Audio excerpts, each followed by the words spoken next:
ایک مرتبہ حضرت خضر علیہ السلام دریا کے کنارے بیٹھے تھے۔ اتنے میں کسی سائل نے آ کر ان سے سوال کیا کہ میں آپ سے اللہ کے واسطے سوال کرتا ہوں، مجھے عنایت فرمائیے۔ یہ سن کر حضرت خضر علیہ السلام پر بے ہوشی طاری ہو گئی۔ جب کچھ ہوش ہوا تو فرمانے لگے، بھائی میں تو صرف اپنی جان اور مال کا مالک ہوں۔ تم نے مجھ سے اللہ کے واسطے سوال کیا ہے، لہٰذا میں اپنی جان اور ذات تمہارے حوالے کرتا ہوں۔ تم جس طرح چاہو اس کو استعمال میں لاؤ، بازار میں فروخت کر کے اس کی قیمت سے فائدہ اٹھاؤ۔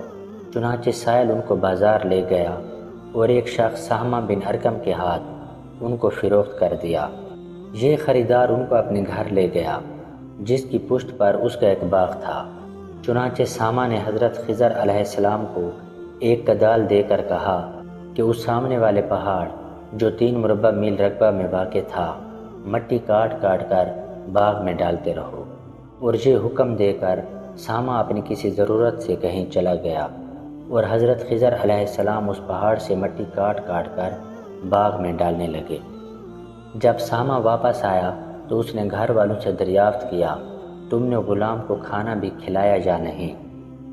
گھر والوں نے جواب دیا کہ ہمیں معلوم نہیں غلام کہاں ہے۔ یہ سن کر جب سامہ خود کھانا لے کر باغ میں آیا تو اس نے دیکھا کہ وہ غلام یعنی حضرت خضر علیہ السلام تمام پہاڑ کی مٹی کاٹ کر ڈال چکے تھے اور اپنے کام سے فارغ ہو کر اپنے مولا حقیقی کی عبادت میں مصروف تھے۔ یہ دیکھ کر سامہ کو بڑا تعجب ہوا اور اس نے دریافت کیا، یہ تو بتائیے کہ آپ کون ہیں؟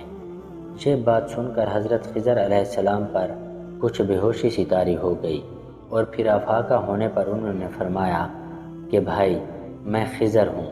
جس کو سن کر سامہ کے ہوش اڑ گئے کہ تو نے یہ کیا کیا؟ ان کو غلام بنا کر ایسے کام پر لگایا، یہ تو انتہائی گستاخی ہوئی۔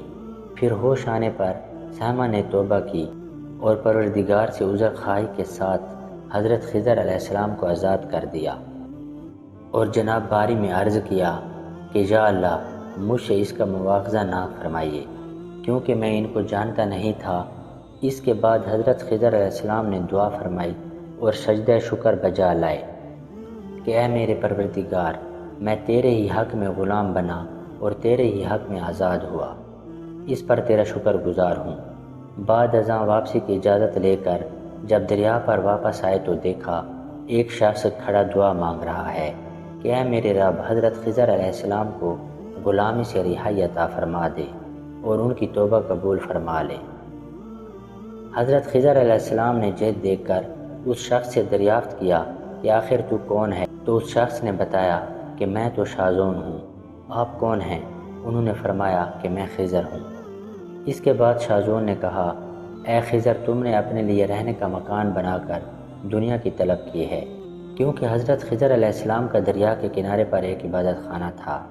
بس یہ سن کر وہ فوراً میدان میں نکل آئے اور وہیں اللہ کی عبادت میں مصروف ہو گئے۔